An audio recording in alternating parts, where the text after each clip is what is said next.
What's going on today, YouTube? Remotion in motion with another one. And we are going to get into the installation of a intake duct. If you haven't already, go ahead and look at the part one of snatching this bumper off.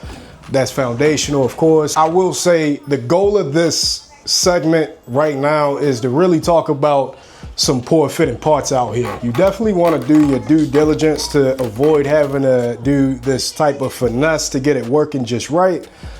But I did it. I figured out some techniques. If you kind of, stuck with one of these type parts that are not ideal, this is how you go about it. And we'll talk a little bit more about it in the video. But go ahead, stay tuned. It's not the end of the world. Just takes a little finesse, and that's exactly what we're going to do today, finesse. So stay with me. So this was originally supposed to be a sponsored video. And I simply just can't endorse a part that fits like this, unfortunately.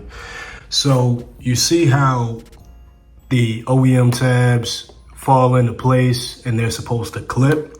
Well, as time goes on and different variances occur, it will not give you a clip. So what you need is a negative, just like how the factory clips promote. You have a negative tab here, give a negative pressure, so it can fall over that lip right there.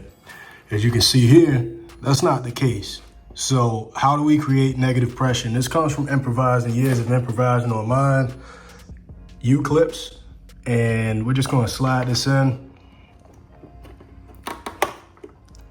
like so.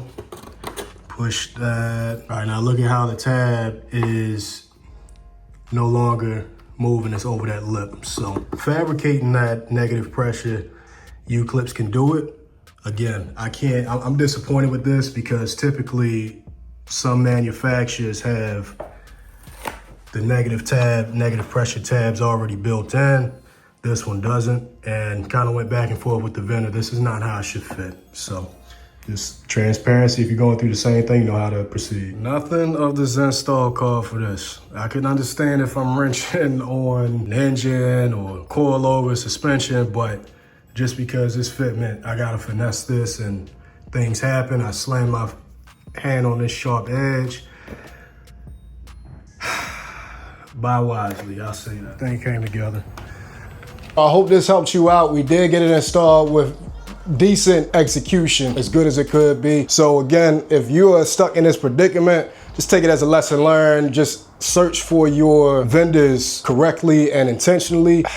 Be cautious, I will say that. So a lot of people like to use Alibaba parts and everything. A lot of people just drop ship, and that's what you want to avoid. But if you are in this position, no one I've seen document this, so I finessed it, and this is for y'all. The theme of this channel is if something comes about, good, bad, and different, I'm not going to make it seem like everything's all good. We're going to get through it and we're going to learn from it. It's going to be a discussion piece and a repository for the platform. If other people are dealing with the same thing, then yeah, just go ahead and lean on me.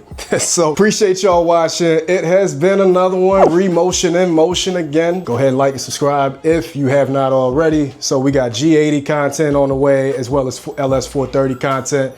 Appreciate y'all rocking with me. Take care.